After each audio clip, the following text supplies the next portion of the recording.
ତୁଳା ରାଶିର ବ୍ୟକ୍ତିମାନେ ନମସ୍କାର ବନ୍ଧୁଗଣ, ଆମ ୟୁଟ୍ୟୁବ୍ ଚ୍ୟାନେଲକୁ ଆପଣଙ୍କୁ ସ୍ୱାଗତ। ମୋର ଭବିଷ୍ୟବାଣୀ ପଥରେ ସ୍ଥାପିତ ପୁଅ, ମୁଁ ପରମାନନ୍ଦ ମହାରାଜ ତୁମ ପାଇଁ ଏକ ଭବିଷ୍ୟବାଣୀ କରୁଛି ଏବଂ ଯଦି ମୋର ଭବିଷ୍ୟବାଣୀ ଭୁଲ ହୁଏ ତେବେ ମୁଁ ମୋ ଜୀବନକୁ ବଳିଦାନ ଦେବି।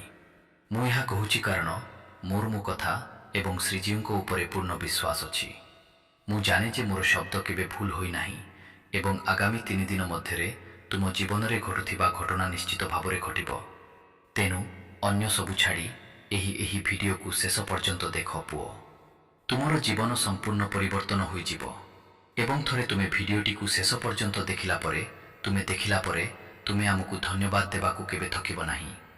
ହଁ ପୁଅ, ଆମେ ଭିଡ଼ିଓ ଆରମ୍ଭ କରିବା ପୂର୍ବରୁ ମାତାରାଣୀ ରାଧାରାଣୀଙ୍କ ସମସ୍ତ ସଚ୍ଚା ଭକ୍ତ ଦୟାକରି ଭିଡ଼ିଓଟିକୁ ଏକ ମିଠା ଲାଇକ୍ ଦିଅ ଏବଂ ତଳେ ଥିବା ମନ୍ତବ୍ୟ ବାକ୍ସରେ ସତ୍ୟ ହୃଦୟ ଏବଂ ଭକ୍ତିର ସହିତ 3 ଥର ଜୟ ମାତା ଦି ଏବଂ ଜୟ ରାଧାରାଣୀ ଲେଖନ୍ତୁ, ଯାହାଦ୍ୱାରା ତୁମେ ସମସ୍ତେ ମାତାରାଣୀ ଏବଂ ଆମର ଶ୍ରୀଜୀଙ୍କ ପ୍ରତ୍ୟକ୍ଷ ଆଶୀର୍ବାଦ ଏବଂ ପ୍ରେମ ପାଇବ। ତୁମର ସମଗ୍ର ପରିବାର ଏହାକୁ ଗ୍ରହଣ କରିବ। ହଁ ବନ୍ଧୁଗଣ, ତୁମର ସୂଚନା ପାଇଁ ଆଗାମୀ 3 ଦିନ ମଧ୍ୟରେ ତୁମ ଜୀବନରେ ଘଟୁଥିବା ଘଟଣାଗୁଡ଼ିକ ତୁମର ଜୀବନକୁ ସମ୍ପୂର୍ଣ୍ଣ ପରିବର୍ତ୍ତନ କରିବ। କିନ୍ତୁ ଯେପରି ଆମେ ତୁମକୁ କହୁଛୁ ତୁମେ ବୁଝିବା ଉଚିତ। ସମୟ ସହିତ ତୁମକୁ କିଛି ଜିନିଷ ମନେ ରଖିବାକୁ ପଡ଼ିବ। ଆଗାମୀ 3 ଦିନ ମଧ୍ୟରେ ତୁମ ଜୀବନରେ ସୃଷ୍ଟି ହେଉଥିବା ଗ୍ରହ ସ୍ଥିତି ତୁମକୁ ସମ୍ପୂର୍ଣ୍ଣ ସମୃଦ୍ଧ କରିବା ପାଇଁ ସମାନ ହୋଇଛି। ମୁଁ ଏହା କାହିଁକି କହିବି?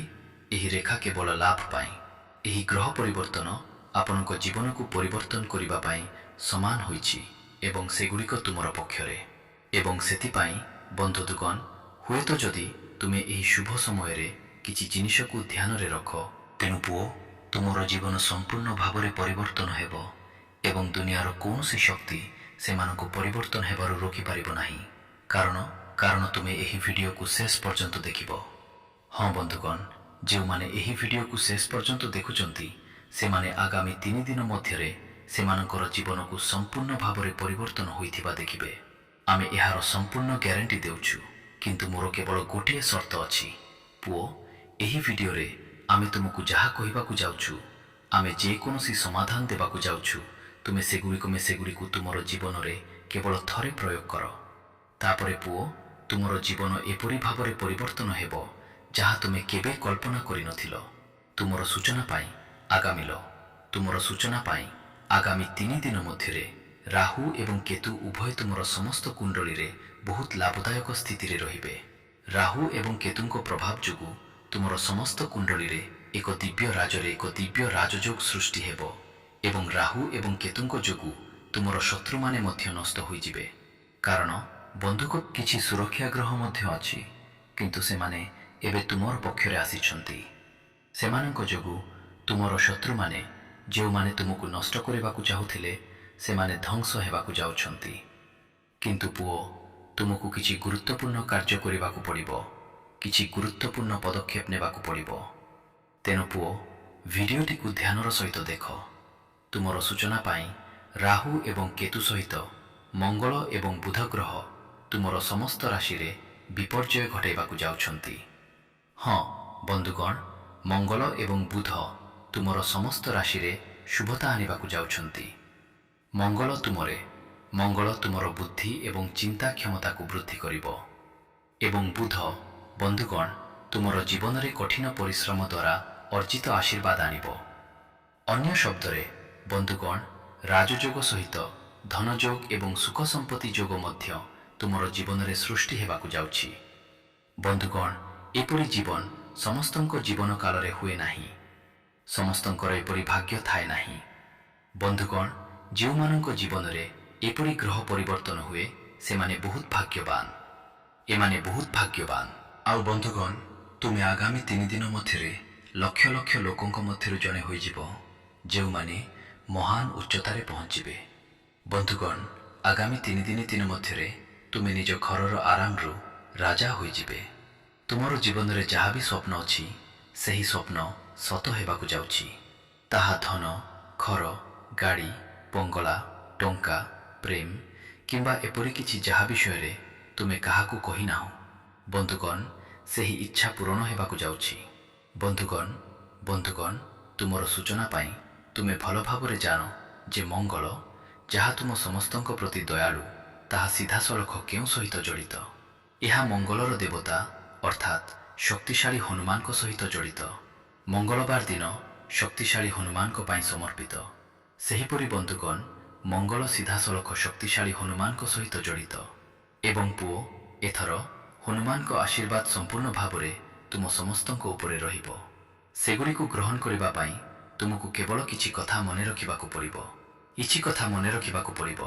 ଏବଂ ଏହି ଭିଡ଼ିଓରେ ଆମେ ଆପଣଙ୍କୁ ଆଗାମୀ 3 ଦିନ ମଧ୍ୟରେ କ'ଣ ସବୁ ମନେ ରଖିବା ଆବଶ୍ୟକ ତାହା ବିସ୍ତୃତ ଭାବରେ ବୁଝାଇବୁ। ଆଗାମୀ 3 ଦିନ ମଧ୍ୟରେ ଆପଣ କେଉଁ ଭୁଲ କରିବା ଉଚିତ ନୁହେଁ? ପୁଅ, ଯଦି ଆପଣ ଏହି ଭୁଲ କରନ୍ତି ତେବେ ବୁଝନ୍ତୁ ଯେ ଗ୍ରହର ଗତି ଅନୁସାରେ ଆପଣ ଏପରି ଏକ ଖାଲରେ ପଡ଼ିଯିବେ ଯାହାକୁ ଆପଣ ଯିବାକୁ ଚାହୁଁନାହାନ୍ତି। ଏପରି ଏକ ଖାଲ ଯାହାରୁ ଆପଣ ପ୍ରାୟତଃ ବାହାରି ଆସିଛନ୍ତି।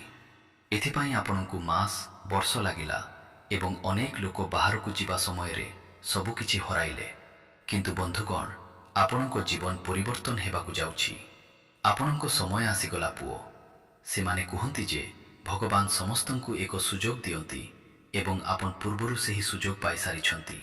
ଆପଣଙ୍କ ସୂଚନା ପାଇଁ ମୁଁ ଆପଣଙ୍କୁ କହିବାକୁ ଚାହୁଁଛି ଯେ ମହାବଳୀ ହନୁମାନ ଆପଣମାନଙ୍କ ପ୍ରତି ସମ୍ପୂର୍ଣ୍ଣ ଦୟାଳୁ ଅଟନ୍ତି ଏବଂ ଯିଏ ଥରେ ମହାବଳୀ ହନୁମାନଙ୍କ ଆଶୀର୍ବାଦ ପାଆନ୍ତି ତାଙ୍କ ଜୀବନ କାଳରେ କୌଣସି ଜିନିଷର ଅଭାବ ହୁଏ ନାହିଁ।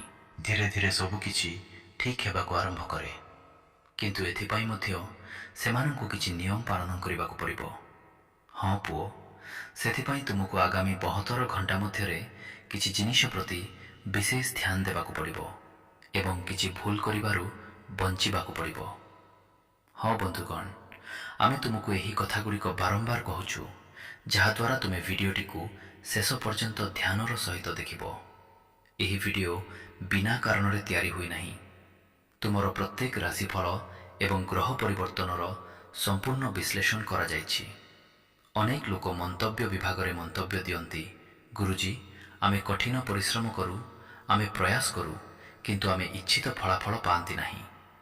ଅନେକ ଲୋକ ମନ୍ତବ୍ୟ ଦିଅନ୍ତି, ଗୁରୁଜୀ, ଆମର ଭଲ ସମୟ କେବେ ଆସିବ? ଆମ ଜୀବନରେ ସମସ୍ୟା କାହିଁକି ଶେଷ ହେଉନାହିଁ?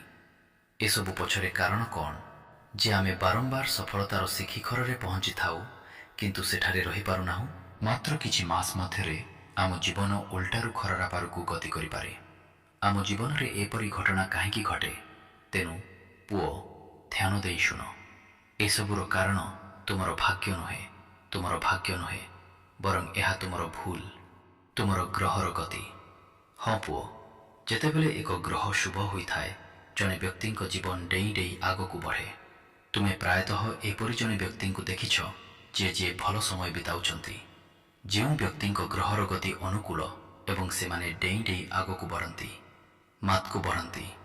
ମାତ୍ର କିଛି ମାସ ମଧ୍ୟରେ, କିଛି ବର୍ଷ ମଧ୍ୟରେ ସେମାନେ ସବୁକିଛି ହାସଲ କରନ୍ତି। ଘର, ଗାଡ଼ି, ବଙ୍ଗଳା, ଟଙ୍କା, ପ୍ରେମ। କିନ୍ତୁ ସେହି ମୁହୂର୍ତ୍ତରେ ସେମାନେ କ'ଣ କରିବେ ଏବଂ କ'ଣ କରିବେ ନାହିଁ ତାହା ନିଷ୍ପତ୍ତି ନେଇପାରନ୍ତି ନାହିଁ। ଏବଂ ଶେଷରେ କ'ଣ ହୁଏ? ଜଣେ ବ୍ୟକ୍ତି ଗଭୀର ଭାବରେ ଅନୁତାପ କରନ୍ତି।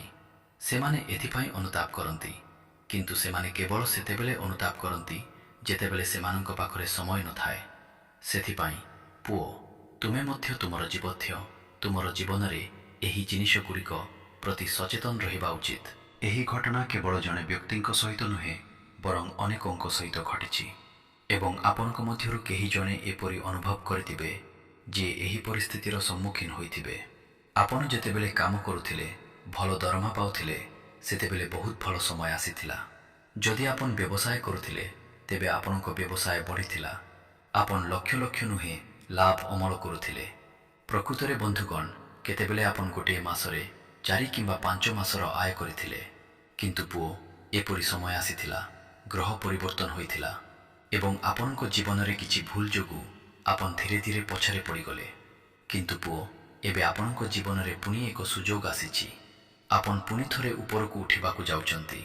ଆଜିର ଭିଡ଼ିଓକୁ ଧ୍ୟାନ ସହିତ ଦେଖନ୍ତୁ, କାରଣ ଏହି ଭିଡ଼ିଓରେ ଆମେ ଆପଣଙ୍କ ଜୀବନ ବିଷୟରେ ଭବିଷ୍ୟବାଣୀ କରିବାକୁ ଯାଉଛୁ, ଯାହା ଆପଣଙ୍କ ଜୀବନକୁ ସମ୍ପୂର୍ଣ୍ଣ ପରିବର୍ତ୍ତନ କରିବ।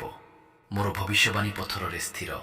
ଯଦି ମୋର ଭବିଷ୍ୟବାଣୀ ଭୁଲ ହୁଏ, ମୁଁ ମୋ ଜୀବନକୁ ବଳିଦାନ ଦେବି। ତୁମେ ଆମର କଥାକୁ ଗମ୍ଭୀରତାର ସହ ନେବା ପାଇଁ ମୁଁ ଏହା କହୁଛି, କାରଣ ପୁଅ, ଆମେ କେବଳ ତୁମର ମଙ୍ଗଳ ଚାହୁଁ। ଯଦି ଆମେ ଏପରି କିଛି କହିଥାଉ ଯାହା ତୁମକୁ ଆଘାତ କରେ, ମୋର ବନ୍ଧୁମାନେ, ଆମେ କ୍ଷମା ପ୍ରାର୍ଥନା କରୁଛୁ। କିନ୍ତୁ ମନେ ରଖ, ଆମେ କେବଳ ତୁମର ମଙ୍ଗଳ ପାଇଁ କାମ କରୁଛୁ ଏବଂ କଠିନ ପରିଶ୍ରମ କରୁଛୁ। ଆଜିର ଭିଡ଼ିଓ ତିଆରି କରିବାକୁ 8ରୁ 10 ଘଣ୍ଟା ସମୟ ଲାଗିଥିଲା ଏବଂ ଆମେ ପ୍ରତିବଦଳରେ କିଛି ଆଶା କରୁନାହୁଁ। ଆମେ କେବଳ ଏତିକି ପ୍ରାର୍ଥନା କରୁଛୁ। ଆମେ ଶ୍ରୀଜୀ ଏବଂ ପରମେଶ୍ୱରଙ୍କୁ ପ୍ରାର୍ଥନା କରୁଛୁ ଯେ ତୁମେ ସମସ୍ତେ ତୁମର ଜୀବନକାଳ ମଧ୍ୟରେ ତୁମର କଠିନ ପରିଶ୍ରମର ଫଳ ପାଅ।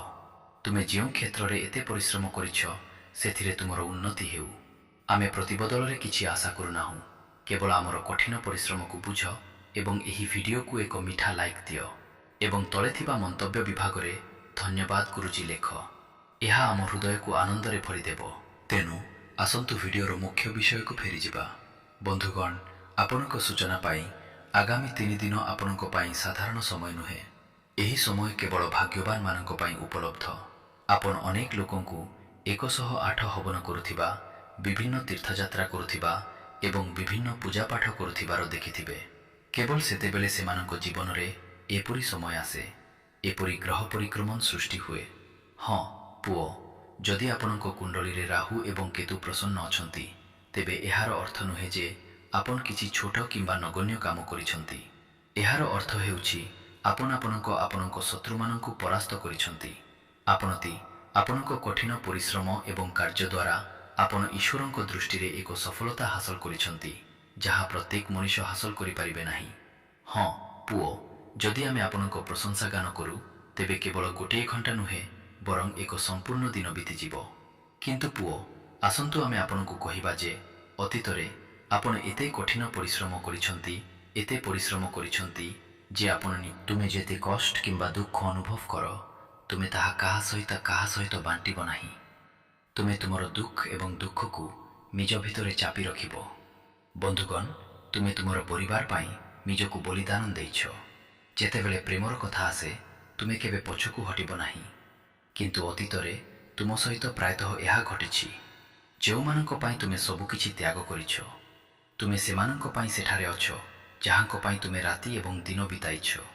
ସେମାନେ ଯେତେବେଳେ ମାଗିଛନ୍ତି, ତୁମେ ସେମାନଙ୍କ ପାଖକୁ ଯାଇଛ। ଯେତେବେଳେ ସେମାନେ ଇଚ୍ଛା କରିଛନ୍ତି, ତୁମେ ସେମାନଙ୍କ ପାଇଁ ସବୁକିଛି ତ୍ୟାଗ କରିବାକୁ ପ୍ରସ୍ତୁତ ଅଛ। କିନ୍ତୁ ବନ୍ଧୁଗଣ, ଏପରି ଏକ ସମୟ ଆସିଛି ଯେତେବେଳେ ତୁମେ ଅନ୍ଧ ଭାବରେ ବିଶ୍ୱାସ କରିଥିବା ଜଣେ ବ୍ୟକ୍ତି ତୁମକୁ ବିଶ୍ୱାସଘାତ କରିଛି। ହଁ ପ୍ରିୟ, କାରଣ ସେହି ବ୍ୟକ୍ତି ଜୀବନରେ ତୁମର ସବୁଠାରୁ ବଡ଼ ଶତ୍ରୁ ହୋଇଛି। ତୁମେ ସେହି ବ୍ୟକ୍ତିଙ୍କ ସହିତ ରହିଛ, ସେମାନଙ୍କ ସହିତ ଚାଲିଛ ଏବଂ ସେମାନଙ୍କ ସହିତ ଭଲ କଥାବାର୍ତ୍ତା କରିଛ। କିନ୍ତୁ ସେମାନେ କେବେ ତୁମ ପାଇଁ ସେଠାରେ ନାହାନ୍ତି, ବରଂ ସେମାନେ କେବଳ ନିଜ ସ୍ୱାର୍ଥ ପାଇଁ ହଁ ବନ୍ଧୁଗଣ, ସେ କେବଳ ତୁମର ଲାଭ ଉଠାଇବାକୁ ଚାହୁଁଥିଲେ। ସେ ଜାଣିଥିଲେ ଯେ ଆମେ ତାଙ୍କଠାରୁ ବହୁତ କିଛି ଶିଖିବୁ। ସେ ଆମ ପାଇଁ ଉପଯୋଗୀ ଜଣେ ଥିଲେ, କିମ୍ବା ଆମେ ଯାହା ମାଗିଲୁ ତାହା କରିବାରେ ସାହାଯ୍ୟ କରିପାରିବେ। ଏହାର ଅର୍ଥ ସେ କେବଳ ତୁମକୁ ବ୍ୟବହାର କରୁଥିଲେ। କିନ୍ତୁ ବନ୍ଧୁଗଣ, ତୁମେ ହୃଦୟରେ ଭଲ। ତୁମେ କୌଣସି ଠକେଇ କିମ୍ବା ଠକେଇର ଭାବନା ରଖ ନାହିଁ। ତୁମେ ବିଶ୍ୱାସ କର, ତୁମର ଏକ ଧାରଣା ଅଛି ଯେ ତୁମେ ଯାହା କର ତାହା ପାଇବ। ଏବଂ ପୁଅ, ସମୟ ଆସିଛି ଯେତେବେଳେ ତୁମେ ଶେଷରେ ତୁମର ସମସ୍ତ ପୂର୍ବ କର୍ମର ଫଳ ପାଇବ। କିନ୍ତୁ ପୁଅ, ସେମାନେ କୁହନ୍ତି ସମୟ ବଦଳିଯାଏ, କିନ୍ତୁ ଯେଉଁମାନେ ସମୟ ସହିତ ସେମାନଙ୍କର ରଙ୍ଗ ପରିବର୍ତ୍ତନ କରନ୍ତି, ସେମାନେ ଆଉ କେବେ ପରିବର୍ତ୍ତନ ହୁଅନ୍ତି ନାହିଁ। ମୋର କହିବାର ଅର୍ଥ ହେଉଛି ଯେ ଯେଉଁମାନେ ଥରେ ତୁମକୁ ବିଶ୍ୱାସଘାତକତା କରନ୍ତି, ତୁମେ ସେମାନଙ୍କୁ ଯେତେ ବିଶ୍ୱାସ କର ଏବଂ ଯେତେ ଚେଷ୍ଟା କର, ସେମାନେ କେବେ ତୁମ ପାଇଁ କିଛି ଭଲ ଭାବିବେ ନାହିଁ। ତେଣୁ ବନ୍ଧୁଗଣ, ଏହା ସମ୍ପୂର୍ଣ୍ଣ ଅସମ୍ଭବ। ତୁମେ ଯେଉଁମାନଙ୍କୁ ଥରେ ଶପଥ କରିଥିଲ, ସେମାନେ ମଧ୍ୟ କେବେ ତୁମ ପ୍ରତି ଖରାପ ଭାବିବେ ନାହିଁ ଯେ ସେମାନେ ତୁମ ପ୍ରତି କ୍ରୋଧ ରଖିଛନ୍ତି। ହଁ ବନ୍ଧୁଗଣ, ଏହି ବ୍ୟକ୍ତି କିଏ, ଆମେ ତାଙ୍କ ନାମ ପ୍ରକାଶ କରିବୁ। ପୁଅ, ଭିଡ଼ିଓଟିକୁ ଧ୍ୟାନ ସହିତ ଦେଖ, କାରଣ ଯଦି ତୁମେ ଏହାକୁ ଏବେ ନ ଦେଖ, ତେବେ ଆଗାମୀ 3 ଦିନ ଅନ୍ୟମାନଙ୍କ ଆଜ୍ଞା ପାଳନ କରି ଏକ ସୂତାରେ ଝୁଲି ରହିଥିବା ପୁତୁଳା ପରି ହେବ। ହଁ ପୁଅ, ତୁମର ଜୀବନ ଏବେ ଏକ ମୋଡ଼ରେ ପହଞ୍ଚିଛି। ତୁମ ସମସ୍ତଙ୍କ ଜୀବନରେ ଏକ ବଡ଼ ପରିବର୍ତ୍ତନ ଆସିବାକୁ ଯାଉଛି। କେବଳ କିଛି ଭୁଲ ଛାଡ଼ିଦିଅ। ଆଗାମୀ 3 ଦିନ ମଧ୍ୟରେ ରାହୁ ଏବଂ କେତୁ ତୁମ ପ୍ରତି ସମ୍ପୂର୍ଣ୍ଣ ଦୟାଳୁ ହେବେ। ତୁମେ ସେମାନଙ୍କର ଆଶୀର୍ବାଦ ମଧ୍ୟ ପାଇବ ଏବଂ ତୁମର ଶତ୍ରୁ ମଧ୍ୟ ସମ୍ପୂର୍ଣ୍ଣ ନଷ୍ଟ ହୋଇଯିବ। ଯିଏ ତୁମ ଜୀବନ ଉପରେ ଖରାପ ଦୃଷ୍ଟି ପକାଇଛି ସେ ଏବେ ସମ୍ପୂର୍ଣ୍ଣ ନଷ୍ଟ ହୋଇଯିବ। କାରଣ ଶକ୍ତିଶାଳୀ ସମସ୍ୟା ସମାଧାନକାରୀ ହନୁମାନଙ୍କ ଗଦା ତାଙ୍କ ଉପରେ ପଡ଼ିବାକୁ ଯାଉଛି। ହଁ ପୁଅ, କାରଣ ଶକ୍ତିଶାଳୀ ହନୁମାନ ତାଙ୍କ ଭକ୍ତଙ୍କ ଉପରେ କୌଣସି ଦୁଃଖ କିମ୍ବା ଯନ୍ତ୍ରଣା ଦେଖିବାକୁ ସହ୍ୟ କରିପାରିବେ ନାହିଁ। ଏବଂ ପୁଅ, ତୁମର ପୂର୍ବଜନ୍ମରେ ତୁମର ଶତ୍ରୁମାନେ ତୁମକୁ ଅନେକ ସମସ୍ୟାରେ ପକାଇଛନ୍ତି। ସେମାନେ ତୁମକୁ ବହୁତ ଦିନ ଧରି ନିରାଶ କରିଛନ୍ତି। କିନ୍ତୁ ପୁଅ, ଆଉ ନୁହେଁ। ଏବେ ତୁମର ଜୀବନ ପରିବର୍ତ୍ତନ ହେବାକୁ ଯାଉଛି। ତୁମର ସମୟ ଆସିଗଲା। ଆଗାମୀ 3 ଦିନ ମଧ୍ୟରେ ତୁମେ ନିଜ ଆଖିରେ ଦେଖିବ ଯେ ତୁମର ଭାଗ୍ୟ କିପରି ପରିବର୍ତ୍ତନ ହେବ। ତୁମେ କୌଣସି ସ୍ଥାନରୁ ରାଜା ହେବ। ତୁମେ ଘର ଘର ବୁଲି ମିଠା ବାଣ୍ଟବ। ହଁ ପୁଅ, ହଁ ପୁଅ, ହଁ ପୁଅ, ହଁ ପୁଅ। କିନ୍ତୁ ଏହା କେବଳ ସେତେବେଳେ ଘଟିବ ଯଦି ତୁମେ ଧ୍ୟାନ ଦେଇ ଶୁଣ। ଅନେକ ଭଲ ଲୋକ ଭିଡ଼ିଓ ଦେଖି ଶୀଘ୍ର ଶୁଣନ୍ତି ଏବଂ ଶେଷ ପର୍ଯ୍ୟନ୍ତ ସେଗୁଡ଼ିକୁ ଦେଖନ୍ତି ନାହିଁ। ସେମାନେ ଭାବନ୍ତି ଆମର ସମୟ କମ୍ ଅଛି, ଆମକୁ ଏହା କରିବାକୁ ପଡ଼ିବ ତାହା। କିନ୍ତୁ କିଏ ଜାଣେ ସେମାନଙ୍କର ଏପରି ଚିନ୍ତାଧାରା କାହିଁକି? କାରଣ ସେମାନଙ୍କ ମନରେ ନକାରାତ୍ମକ ଶକ୍ତି ସେମାନଙ୍କୁ ଉତ୍ତେଜିତ କରେ। ସେମାନେ ସେମାନଙ୍କୁ ଭିଡ଼ିଓ ଦେଖିବାରୁ ବାରଣ କରନ୍ତି। କାରଣ ଶତ୍ରୁ ଦ୍ୱାରା ନକାରାତ୍ମକ ଶକ୍ତି ତୁମ ଏବଂ ନକାରାତ୍ମକ ଶକ୍ତିର ଉଦ୍ଦେଶ୍ୟ କ'ଣ? ତୁମକୁ ଧ୍ୱଂସ କରିବା, ତୁମକୁ ନଷ୍ଟ କରିବା।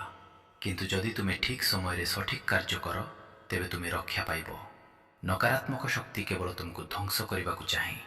ଏବଂ ଯଦି ତୁମେ ଭିଡ଼ିଓଟିକୁ ଶେଷ ପର୍ଯ୍ୟନ୍ତ ନ ଦେଖ, ଯଦି ତୁମେ ଏହାକୁ ଛାଡ଼ିଦିଅ, ଯଦି ତୁମେ ଏହାକୁ ଶୀଘ୍ର ଦେଖ, ତେବେ ବନ୍ଧୁଗଣ ତୁମେ ବୁଝିବା ଉଚିତ ଯେ ନକାରାତ୍ମକ ଶକ୍ତି ତୁମକୁ କବ୍ଜା କରିନେଇଛି। ଏବଂ ଯଦି ତୁମେ ଭିଡ଼ିଓଟିକୁ ଶେଷ ପର୍ଯ୍ୟନ୍ତ ଧ୍ୟାନର ସହିତ ଦେଖ ଏବଂ ବୁଝିପାର, ତେବେ ବୁଝିବା ଉଚିତ ଯେ ତୁମ ସମସ୍ତଙ୍କ ଉପରେ ସକାରାତ୍ମକ ଶକ୍ତି ଉପସ୍ଥିତ। ଏହା ମହାବଳୀ ହନୁମାନଜୀଙ୍କର ସକାରାତ୍ମକ ଶକ୍ତି। ହଁ ପୁଅ, ଏହା ଗୋଟିଏ କଥା ପ୍ରମାଣିତ କରିବ। ତେଣୁ ଆଜିର ଭିଡ଼ିଓକୁ ଏକ ମନ୍ତ୍ର ପରି ଦେଖ।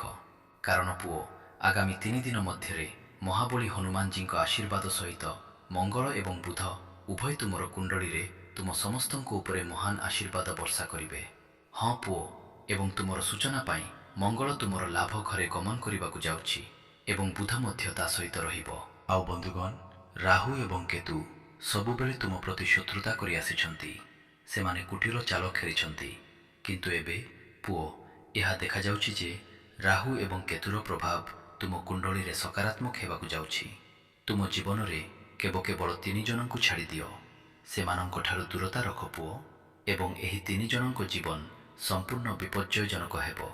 ଯେତେବେଳେ ତୁମେ ସେମାନଙ୍କଠାରୁ ନିଜକୁ ଦୂରେଇ ରଖ, ଯେତେବେଳେ ତୁମେ ସେମାନଙ୍କୁ ତୁମ ଜୀବନରେ ସାମିଲ କରିବ ନାହିଁ, ସେତେବେଳେ ବୁଝ ପୁଅ, ସେମାନଙ୍କର ଜୀବନ ସମ୍ପୂର୍ଣ୍ଣ ନଷ୍ଟ ହୋଇଯିବ।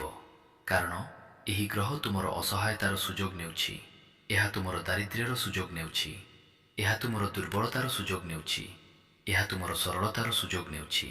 ଏହା ଭାବୁଛି ତୁମେ କିଛି ଜାଣ ନାହିଁ, ତୁମେ ଅଜ୍ଞ। କିନ୍ତୁ ଏହା ଜାଣିନାହିଁ ଯେ ତୁମେ ଗୁଣରେ ପରିପୂର୍ଣ୍ଣ। ତୁମ ପାଖରେ ପରମେଶ୍ୱର ତୁମକୁ ଦେଇଥିବା ସବୁ କିଛି ଅଛି ଏବଂ ତୁମର ଆଉ କିଛି